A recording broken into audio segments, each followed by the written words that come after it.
Eu venero um deus com cabeça de elefante. Venera hoje. Amanhã eu já não sei. Eu sou Felipe Caselli. Eu sou o Fausto Ramos. E esse é o Hermetic Caos.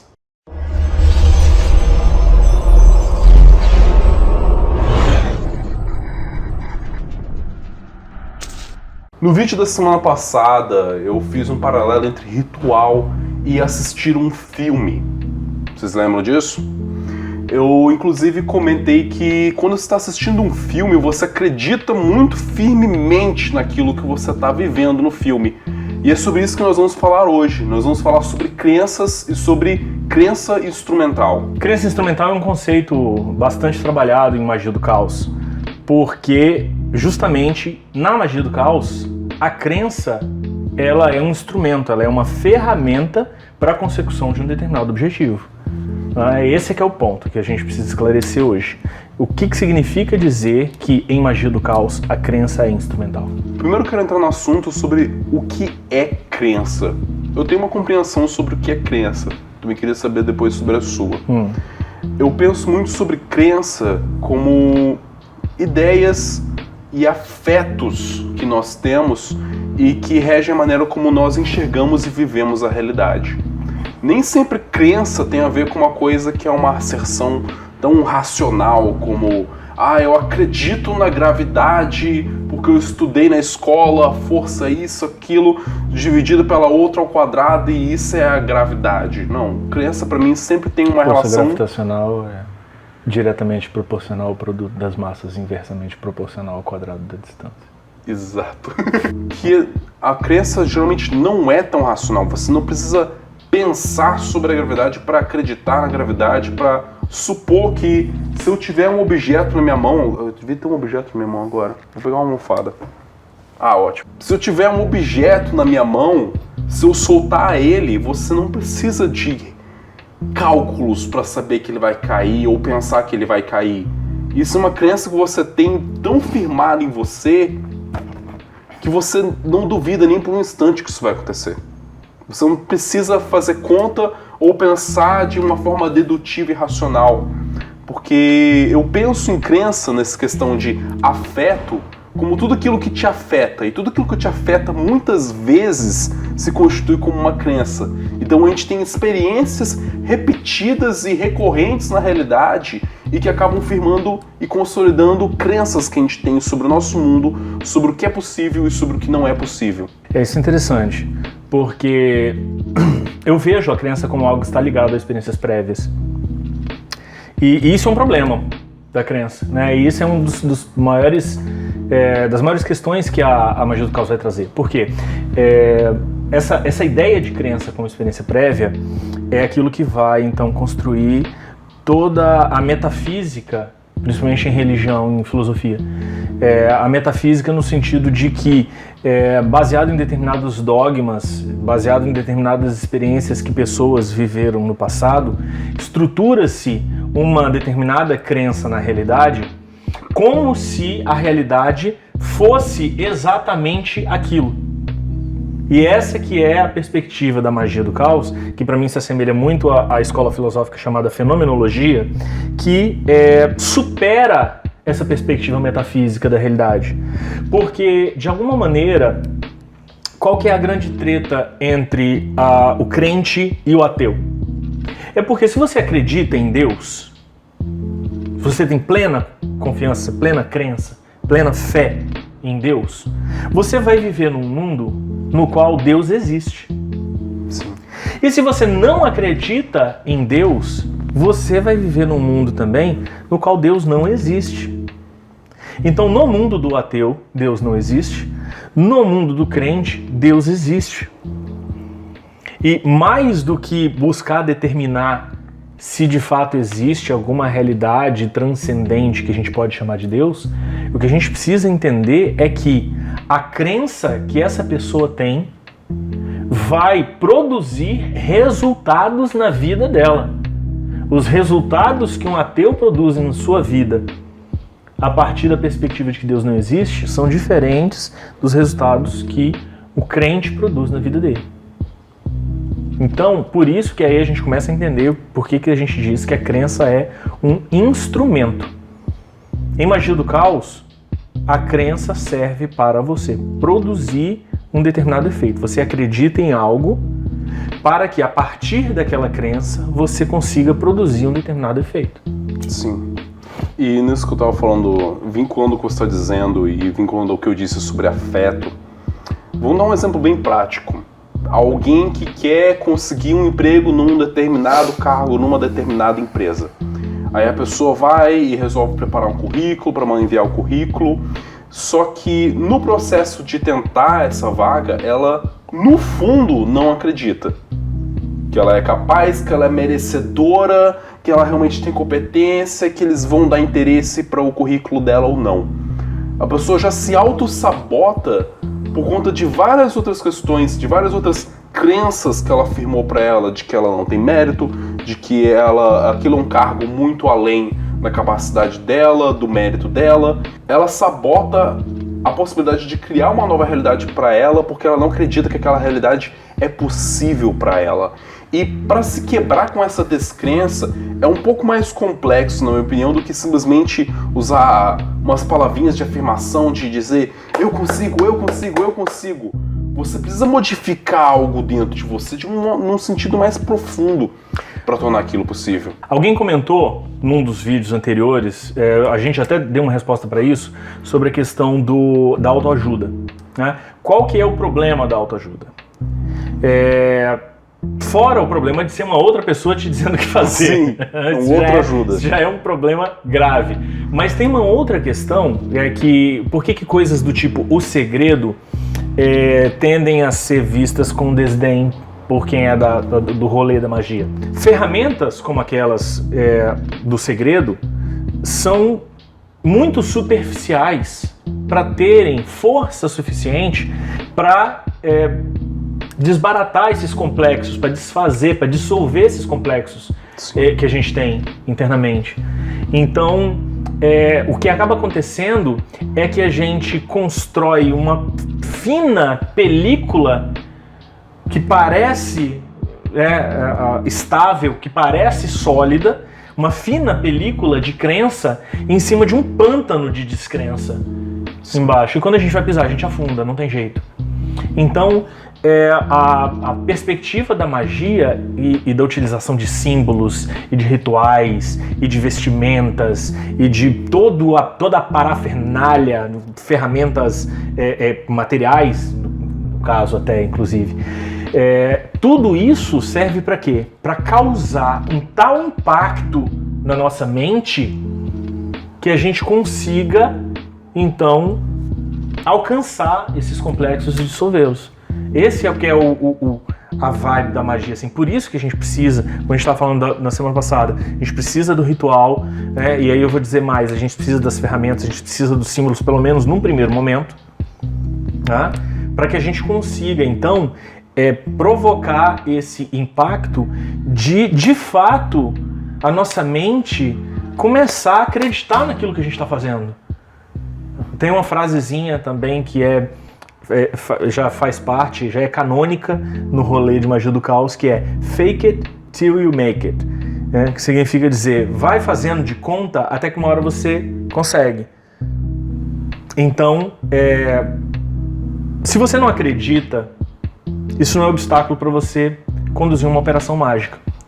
Tá? Conduza a operação mágica fazendo de conta que você acredita. Quando você menos esperar, você vai estar acreditando. Teve uma palestra do Marcelo Del Débio no simpósio de hermetismo que nós fomos, que eu gostei, que ele fez um comentário que eu achei humorístico, mas interessante para esse caso. Que ele estava acompanhando um Zé Pilintra, que estava num terreiro fazendo um jogo de dados para as pessoas, para ver a sorte das pessoas, para ver o que vai acontecer com a pessoa ou não. E geralmente a pessoa dava algum objeto para ele, dava uma moeda ou qualquer coisa da posse dela, e ele ia e jogava o dado para dar os resultados do que ia acontecer com a pessoa ou não. E o Marcelo Del Débio começou a ficar do lado do cara e anotando todos os resultados dos dados e o que o cara falava que aquele resultado significava, porque ele queria aprender como que era aquela logística ali daquele oráculo, como é que funcionava. E depois de ficar um bom tempo ali anotando os resultados, ele parou pra tirar o cara pro lado e perguntar, ei, cara, como é que é o negócio aqui? Porque Não faz o menor sentido. não faz o menor sentido. Deu 8 aqui e você falou que era tal coisa, depois deu o mesmo resultado, você falou que era uma coisa completamente diferente. Como é que funciona esse negócio dos dados? E o cara virou e falou pra ele assim, olha, meu querido, no momento que eu pego o objeto da pessoa na minha mão, no momento que eu pego a moeda, eu já sei o que vai acontecer com ela. Eu jogo os dados, não é para eu ver qualquer coisa, é para a pessoa acreditar que eu tô fazendo de fato alguma coisa. Se só pegar um negócio e falar, a pessoa... Você vai ficar, que negócio é esse? Tem que jogar os dados aí, tem que fazer alguma coisa para a pessoa acreditar que aquilo de fato é algo real, é algo concreto, é algo que está acontecendo. Então eu enxergo da mesma maneira os aparatos mágicos que nós usamos. Nós tentamos driblar a nossa mente racional que duvida dessa construção de uma realidade e nos levar a um estado que a gente está tão imerso em todos aqueles símbolos, em toda aquela ritualística, que a gente se desprende e vive uma outra realidade. Então, para citar a frase de um amigo meu, Rafael Fernandes, eu sou um ateu não praticante. O Rafael falou isso, eu gostei, adotei essa frase para mim, porque eu acho bacana. Porque tem o tal do católico não praticante. Eu nunca entendi que porra é essa. Eu também não sei o que é. O que é um católico não praticante? O cara é católico, mas não pratica. Pra mim, se você não pratica um negócio, você não é. Eu sou um mestre de Kung Fu não praticante. Sabe? Sim. Não, nunca lutei Kung Fu, mas eu sou mestre porque, sei lá, porque alguém algum dia falou qualquer coisa e eu me identifiquei. Então, no fim das contas, a gente acredita num monte de coisas e não acredita em outras. O grande cerne da questão é a gente entender que, é aquilo que eu até eu falei no outro vídeo, que o Crowley falou, que pra mim é o marco inicial do rolê de magia do caos. Fazendo certas coisas, certos resultados seguem. Ponto. Por isso que uma outra frase também canônica no rolê de magia do caos é: nada é verdadeiro, tudo é permitido. O que significa dizer isso? O que significa dizer que nada é verdadeiro? Não significa dizer que a verdade não existe. Como a gente vem dizendo sempre nos outros vídeos, a verdade está na experiência. Se você quiser experimentar um mundo no qual Deus não existe, você vai experimentar isso, vai ser a sua verdade. Se você quiser experimentar um mundo no qual Deus existe, você vai experimentar isso e isso vai ser a sua verdade. Porque a verdade está na experiência e é possível experienciar algo como verdadeiro e em seguida experienciar seu exato oposto como igualmente verdadeiro.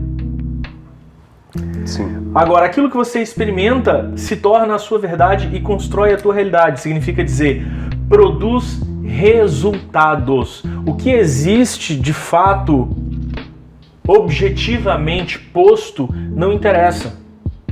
O que interessa é como que nós percebemos o mundo que se mostra pra gente.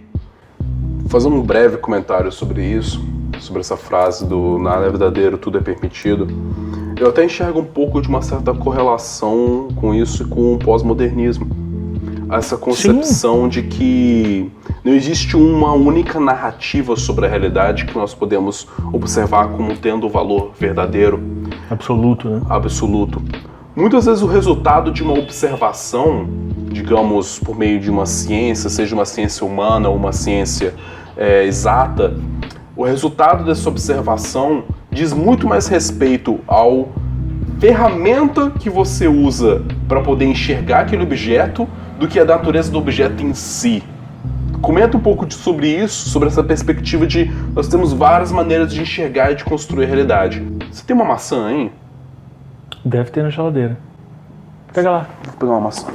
Fruta. Eu não vou poder comer ela, mas tudo bem. Não é problema. Tô aqui com uma maçã na minha mão. Se eu olhar para essa maçã como um biólogo, eu vou talvez pensar sobre a árvore da qual ela saiu, sobre o tipo de fruto que ela é, sobre a semente que tem nela e o tempo que leva para germinar na terra. Se eu olhar para essa maçã aos olhos de um economista, eu provavelmente vou pensar sobre a safra da maçã, de onde ela saiu, sobre o impacto da produção de maçã na economia regional e na economia nacional. Se eu olhar para essa maçã pelo lado de um artista, eu talvez vou pensar sobre o fruto do pecado original, eu vou querer pintar um quadro belíssimo. Dependendo de qual ferramenta e aparato intelectual utiliza para pensar essa maçã e olhar para essa maçã, eu vou ver uma coisa diferente nela. Eu vou ver um jogo de linguagem. Então, cara, a realidade da maçã é uma que poucas pessoas se questionam. Mas eu nem sei dizer se ela é possível. Tudo que nós poderemos experienciar é a nossa maneira de enxergar esse objeto. Vai lá. Gostosa a maçã? Isso é magia. Você acha que é maçã, porra? Você acha gostosa pra caralho. Exato. Entendeu? Aí até existe, aparentemente, uma treta aí entre o que é o mago do caos, o que é o mago eclético. Não, você não é o mago do caos, você é o mago eclético. Por que é o mago eclético? É aquele cara que pega pedaços de várias tradições e pratica um pouquinho disso aqui, um pouquinho daquilo ali, um pouquinho daquilo outro. Isso não é mago do caos, porque o mago do caos é aquele cara que trabalha com sigilo, com servidor, com aquelas coisas que são tradicionais. Não, tradicionais do magia do caos. Desculpa, essa foi pesada. A tradição é uma antítese do caos. Isso não é uma das coisas que o magia do caos trouxe que são mais preciosas. É justamente a capacidade que a gente tem de desenvolver o nosso próprio sistema. Né? Então existe um sistema de magia para cada mago do caos. Não existe um sistema de magia do caos. Entendeu? Magia do caos é um metasistema. É um método de se desenvolver o seu próprio sistema mágico. Exatamente. E aí um dos cernes, das bases mais fundamentais que a magia do caos dá pra gente para desenvolver esses sistemas é justamente a compreensão desse caráter experiencial da verdade. É isso que é o grande lance que a magia do caos traz pra gente. Significa dizer, a partir do momento que você acreditar numa coisa, aquilo vai produzir resultados. E se você acreditar só não, você precisa acreditar e agir de acordo com essa crença. Agir sobre essa crença. Essa crença, ela tem que se transformar em ação no mundo. Seja ação cotidiana natural, seja ato mágico. O ato mágico também é... então, aí vem o Graham Morrison, né? Lá no Pop Magic para dizer por que a gente veste, por que os caras lá das ordens vestem as roupites, avental, tem umas outras ordens que vestem uns hobbies rituais, com capuz, com não sei o quê. Pra que serve essa porra toda? Pra te botar no mood, pra te botar na vibe do negócio, para te impressionar mentalmente, para você acreditar naquilo. E quando você estiver acreditando naquilo, aquilo vai produzir resultado na tua vida. Esse é o ponto. E aí até eu vou resgatar aquele outro vídeo que a gente gravou sobre se magia funciona ou não. Boa parte dos momentos em que a magia parece falhar, né? Se é que a gente pode dizer isso, é justamente porque a pessoa conduziu um ato mágico duvidando dele o tempo todo. Então, quer dizer, aí não tem como mesmo o negócio dar certo, porque você, a cada passo que você dá, você se sabota. Mas eu não acredito em nada, então não dá pra praticar magia? Fake it till you make it. Quer dizer, vai fazendo de conta que acredita. Uma hora, alguma coisa vai acontecer e você vai acreditar. Porque a hierofania, a manifestação do sagrado, ela tem essa característica de, quando você se abre para ela, acontece a sua revelia. Então, se você se você se coloca na disposição de receber uma experiência do sagrado, ela vai vir. Independente de você acreditar ou não. Você vai passar por uma experiência fundamental em que todas as suas supostas outras crenças vão ser colocadas abaixo, necessariamente. Isso faz parte da caminhada mágico-mística, vamos dizer assim. Você vai passar por algumas experiências em que você vai parar e falar assim, bicho, não tem como eu duvidar disso mais não. Isso acontece. Isso acontece mesmo, bicho. Que é do tipo, se eu duvidar disso, eu tenho que ser muito louco. Eu tenho que duvidar da existência.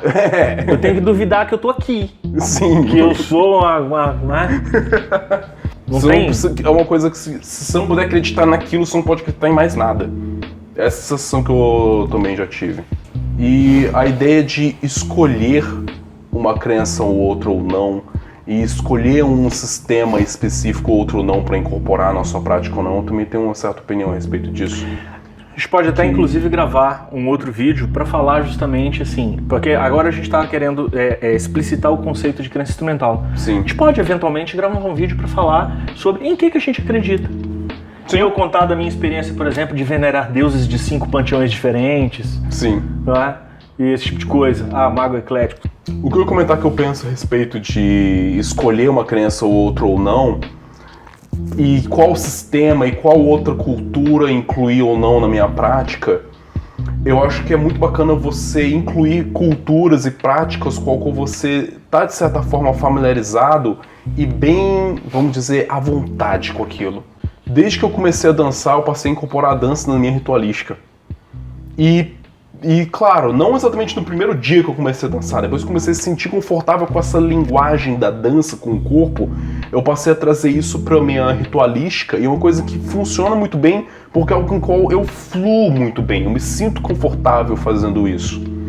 Então, às vezes eu vejo pessoas que tentam incluir coisa de tal cultura do Oriente, tal de lugar, porque tem a impressão de que aquilo é uma coisa mais verdadeira, mais raiz e por isso deve dar mais resultado. Não necessariamente. Existe uma diferença entre você operar com os símbolos dos outros e você operar com os símbolos que têm significado pra você. Mas veja bem, mesmo que seja um símbolo do outro, mas se a pessoa acreditar que aquilo ali é mais verdadeiro, pra ela aquilo vai funcionar, velho. Ah, é esse caso assim.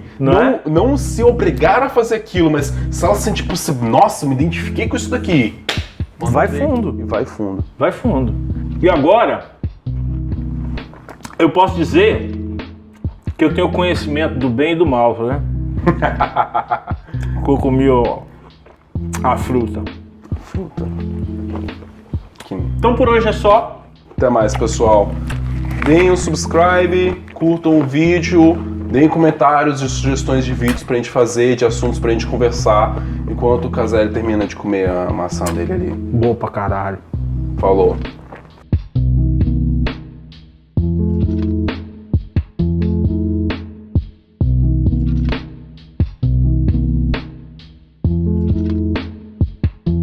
Você abre a geladeira, na parte de baixo tem uma gavetinha. Vê aí se tem. Ah, tem uma.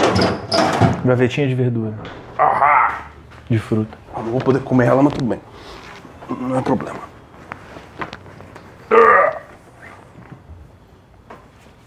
Esse corte vai ser bizarro, porque você tava sentado Eu numa outra tava posição. sentado numa posição de editor.